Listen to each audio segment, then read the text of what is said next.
Good morning. My name is Avril van der Rheede. I'm a resident of Jamestown. I was born in 1974, so I just turned 50 recently. Born and bred Jamestown boykie, if I can call it that. Born in the era of financially challenged. When I opened my eyes in 1974, we had a skitty under the bed for the night, outside toilet, paraffin frit, coal stove, clean the dam. My bathroom was as big as a bowl under the bed, type of thing. We are 5 siblings, of which the eldest is he studied education. He's now director of sports at Bridgehouse Private School in Franschhoek. My second eldest brother studied analytical chemistry. He's now working. It was after he left British American Tobacco, and then JTI, Japan Tobacco Incorporated, snatched him in Europe, in Germany to be in particular. My sister studied food technology. She's with Estelle for years, now Heineken Beverages. Then my youngest brother, he studied sales and marketing and worked his way up in Distell. Eventually, Heineken snatched him, which became Heineken Beverages, and back to Distell, so to speak. And myself, I studied construction management in Quanisovain, a national diploma, and then I did my bachelor's degree in construction management. So I'm saying all of this purely just to give you an idea of background, of where we come from. I believe that poverty is a mindset. I like to call it financially challenged. We grew up knowing what it is to have nothing or little, but mentioning all of this achievement in the sense of our siblings in a town like this that was labeled as an old colored town, a missionary town, and an agricultural town. For us to come from that background to achieve what we've achieved was through the grace of God, but also through hard work, perseverance, and motivation. So I see ourselves confidently saying that we can be seen as a pillar of hope, a pillar of strength in the community, of where we can be seen as, be seen as people that had nothing but eventually achieved something, and then there is hope and there is a possibility for people that are down in the valley to also achieve, to get themselves on top of the mountain. Fortunately, we're brought up by phenomenal parents, of whom we've lost our dad. He will be gone this Monday, the 5th of August, 2 years, at the age of 80. My mom just turned 81. But those were parents that did the hard yards in working hard, but also working hard in bringing up the children properly, with great respect for community and for elder people, for people that has got nothing, and bringing them up through the grace of God, to a point where we are today, that we can deem ourselves to a certain extent successful, where we can live out a purpose by helping our fellow citizens and fellow community members. I studied construction management in Quanisovain, and I did my bachelor's degree in construction management. And then I worked for Grenica LTA for quite a few years, doing substantially big buildings, IMAX Theatre, Waterfront, the Avril Hotel, Camps Bay, Bantry Bay Apartments, Swiss Re McCarthy Motors in Camps Bay, in Claremont, 17-story building, Metropole Plaza in Strand, amongst others, prisons and so forth. And then eventually I ended up at Vodacom in 2000. So in 2000 I fell in love with the telecoms industry, where I combined the construction industry and the construction skills and the telecoms industry together, and I offered a service to Vodacom as a staff member. 11 years at Vodacom, I felt that some sort of entrepreneurial hunger came up in me, and I got an opportunity in 2011 to join a company as a 50% partner, and got into the business, did whatever I need to do to evolve the business, which we were successful in. We quadrupled the revenue of the company in 2 years, 4 times, quadruple the revenue, and at the end of the day, we didn't see eye to eye in the business with regards to a lot of things, which I don't want to speak about now. But in 2015, we called it quits. We parted amicably. Still speak to my ex-partner now. But I've decided to build my legacy on my own foundation, meaning that I've given up everything, lost quite a bit of money in that time. So I asked my son, one son Egan, to move to his brother's room, and I started Eagle Towers in a room in my house with absolutely nothing. I had a spreadsheet of hope of 14 sites, a sense of belief that it will work, but I had to convince financial institutions that this model will work, that I need money behind me. So for quite some time, I was without no bucks, and 2015 till 2016. And then an entity called Edge Growth, with a subsidiary of Vumela and Assisa, looked at potentially funding me, and they did the whole DD process, and at the end of the day, long story short, 1st of March 2016, I got my first tranche of funding to support my business. And with that came a sense of trust, because the model worked. The funds were properly applied into my business, and the sites were built. The same year, we got another tranche of funding. It was first 18 million, then 15 million. And then in 2017, that was refinanced by another entity, where I sold 30% shares of my business to get a capital injection into the company to expedite the national footprint, to have presence on a national level. So I sacrificed 30%, but I got the capital in, and we refinanced the 33 million at the time to 100 million. 2020, we built a strong portfolio, but there was a financial constraint in the model, which forced me to sell my towers only, but not my pipeline, just to kill the debt, pay my shareholders out, take something off the table for me and my family, but also retain a lot of funds in the business to build our own balance sheet. And in 2022, we borrowed another 100 million after we paid off the other $100 in 2020. We borrowed another 100 million against our own balance sheet, and hence where we are today. We are using that funds to build our new chapter, which has gone successfully. We've signed a master lease agreement with MTN, with Vodacom, and with OpenServe. We soon, hopefully, God willing, we will sign a master lease agreement with a huge entity with 2.4 million hectares of property, on which that is a lot of schools, and that will write our second chapter. So that's the business. So I'm the CEO of Eagle Towers SA, which is a subsidiary of Eagle Group SA.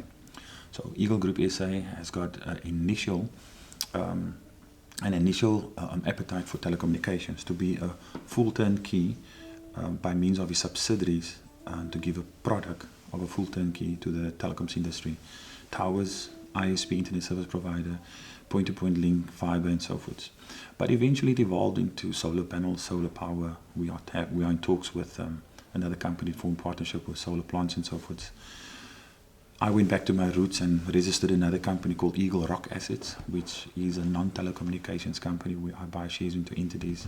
That is golf driving range, hydro, aquaponics, farming, and then also housing development that I'm doing in Somerset West of a project which I call the House. Project is called Haywood Manors, but it's for the market is for a modern professional studio house. So it's a young guy, professional, young family, and it's about 4.5 million rand each of the houses that we're gonna start. So hopefully soon application is in.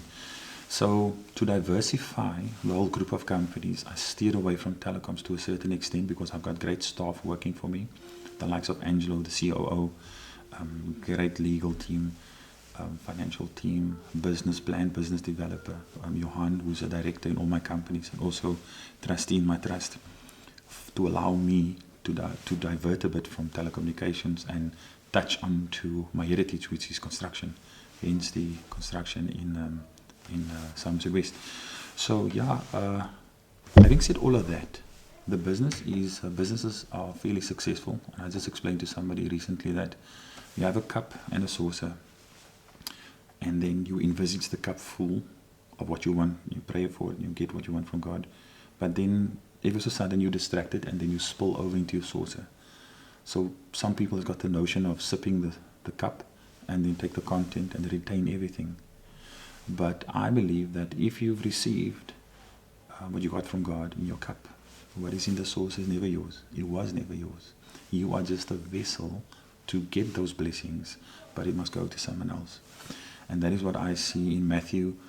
The book of Matthew, it says that the strong must help the weak. So I was never strong. I sat in a plane once in PE. I just finished a call with another business, a friend of mine in Jamestown, and I thought to myself, I'm going to listen to this lady now, doing the whole spiel of cabin pressure failure and all that type of protocol that she needs to the emergency exits and all that. But she came to the point where she said that in case of cabin pressure failure, oxygen mask will fall from the top panel. First secure your own and then someone else's. Because if you go to save someone else, then both of you will perish. Because you first need to sort yourself. And that was a lesson learned. Because at one stage I was giving to my own detriment. And if you fail, you won't be the core or the source of supplying them in future. So it was a responsible decision to build your own foundation first. Get yourself sturdy and strong so that you can then help others. So that's a fine line between acting responsibly and irresponsibly where that is concerned. So I deem myself as a fairly successful businessman in the sense of an entrepreneur, in the sense where I am able to give to other people. But also, when you give to other people, you must get discernment from God that if I need to give to Piet Pompies, is it a responsible give or is it a spoil?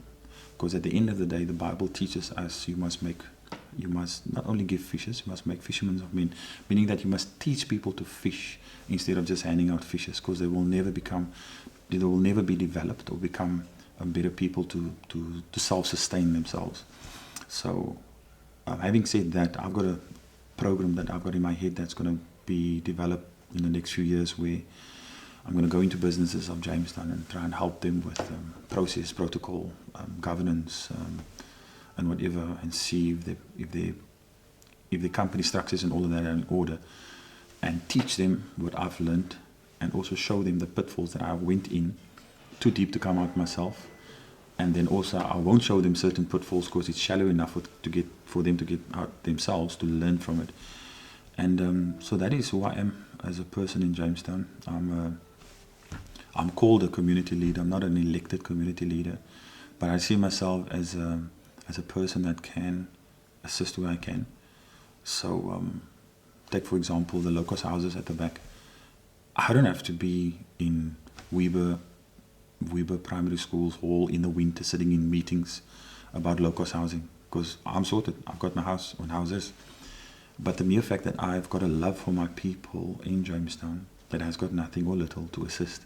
So I sat in meetings, I defended them and all of that. And not only me, but other people also. So my mindset is that you can't live, like they say, no man is an island. You need other people, but I need to feed off other people when they are doing good. I feel good. That type of mindset was instilled by my parents to me, because even if you walk out of my mom's house today, you won't ever walk out of there without a orange or a banana or an apple. You must leave with something, and I think that was imparted in my DNA through my mom and dad, is to always look out for other people. I've got lots to do still as a person, as a citizen of South Africa. In any aspect, it doesn't have to be business. I'm still an avid golfer. I used to be the chairman of Jamestown Golf Club, who hasn't got a course.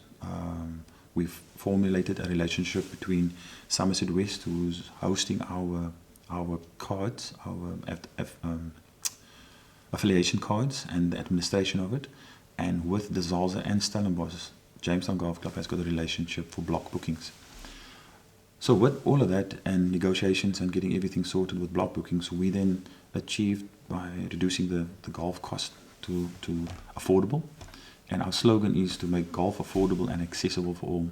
So the CEO of Eagle Towers is playing maybe this Sunday in a Jamestown Golf Club with a guy playing with him that is a council worker, a sweeper, a guy that works with a pick and a shovel.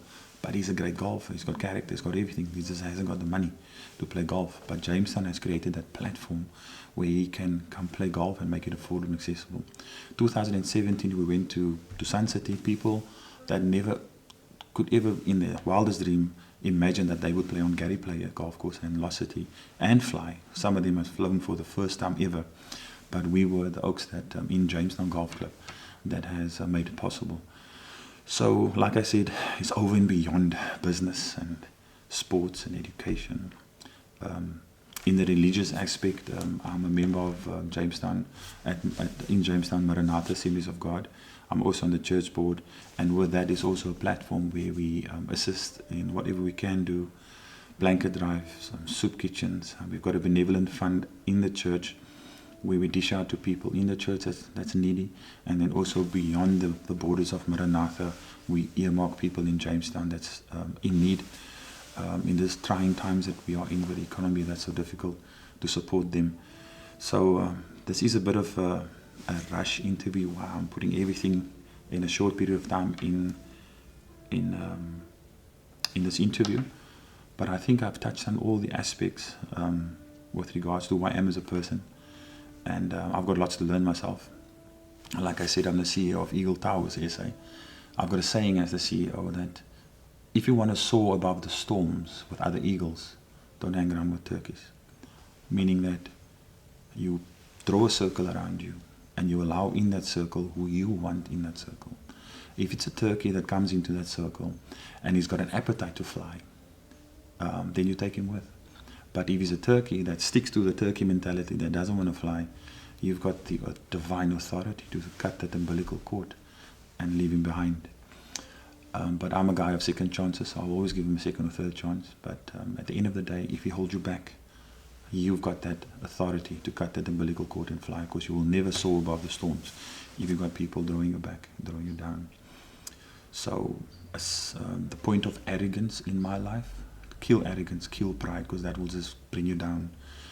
And an example of that is, if you want to soar with eagles, hang around with stronger eagles, stronger than you, that has been through a rejuvenation process of pulling out the old feathers, hitting their beak against a rock to grow a new beak and all of that. And now he's an older eagle, but still looks strong because he went through a process of metamorphosis, changing into a better eagle. So what I'm saying is that associate yourself and be in the presence of other eagles that are stronger than you. Don't be arrogant in saying that you know everything. No man is an island, like I said earlier. You learn from stronger eagles of what they have achieved and how they got to it, and then and that will make you stronger at the end of the day.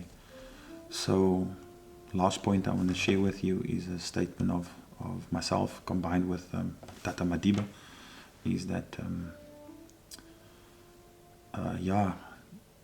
dreams, Mandela speaks about dreams. He says a winner is a dreamer that never gives up. And if somebody tells me that I'm poor, and then I would say poor is not measured on money, but being impoveristic is a measurement of no dreams. So you're only poor when you have no dreams. And thank you very much.